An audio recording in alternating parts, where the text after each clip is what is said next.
pardon me if I get a bit emotional. This is my most favorite committee. I got to tell you that. I have a lot of fun on this committee. I enjoy the things that we talk about. The biggest question in my mind all summer long was, well, after, election and all that stuff, sports betting. It seems to me that this is all about money. Everybody that came before us, I asked them, if the state wasn't getting a payment here, would you be in favor of it? And nobody said yes. If it's morally, if it's wrong, then just legalize it. Allow us to sit around the table and bet on the baseball game that we're watching on TV. That's not what we're talking about. We're talking about only allowing sports betting if we're getting paid.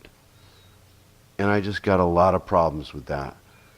They tell me that a Major League Baseball game, on average, there's 240 opportunities to bet.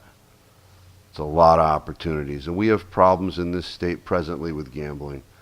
About 10 years ago, I had a guy come in my office, and he was having problems with gambling. And he wanted to kill himself. It was very serious. And I asked him to give me his wallet. I went through his wallet, and I found a picture of his family.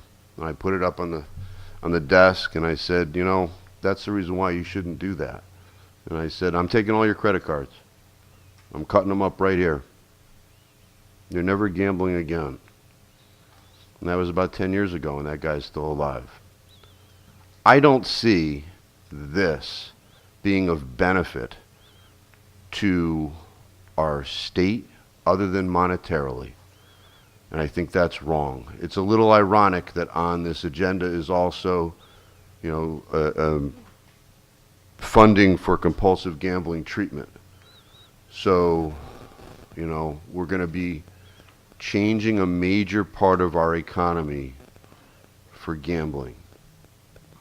And while, a main character of a free society is being able to make mistakes, to be free to make those mistakes, I just have a lot of problems with this. So I guess a question to you, Mr. Chairman. My understanding is that this contemplates betting on college sports. However, we are exempting UConn from those activities. Is that correct? It's actually no college in state. So you would not be able to bet on any college supporting a venue in the state. And why is that? Well, I mean, we've heard testimony here where people had some reservations about that, and I think people were kind of swaying both ways. We're obviously, to some degree, cutting edge on this. Not a lot of states have legalized sports betting and wagering. So I think we want to kind of test the waters before we have a total proliferation of sports wagering. For the same concerns you've echoed, right? We want to make sure that in a scholastic level, that the game remains as pure as possible. And if sports wagering doesn't tamper with that, then great. Maybe we will explore that at some point. But if it does, then obviously we don't want to ruin that for anybody, especially for our children. So I think it's just a matter about being tempered and measured about how we proceed with this. So to that point, if there are reservations, then why doesn't it make sense for us to wait and see what other states do and see the effect upon gambling?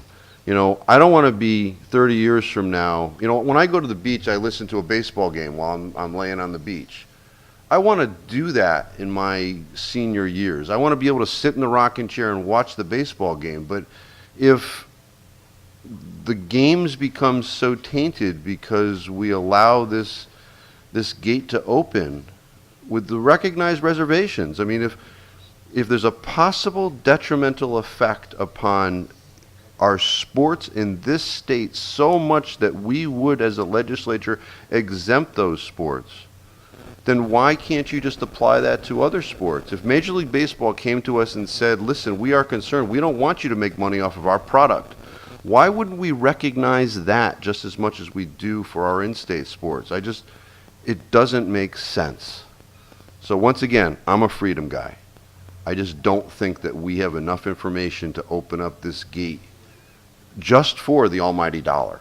So I thank you, Mr. Chairman.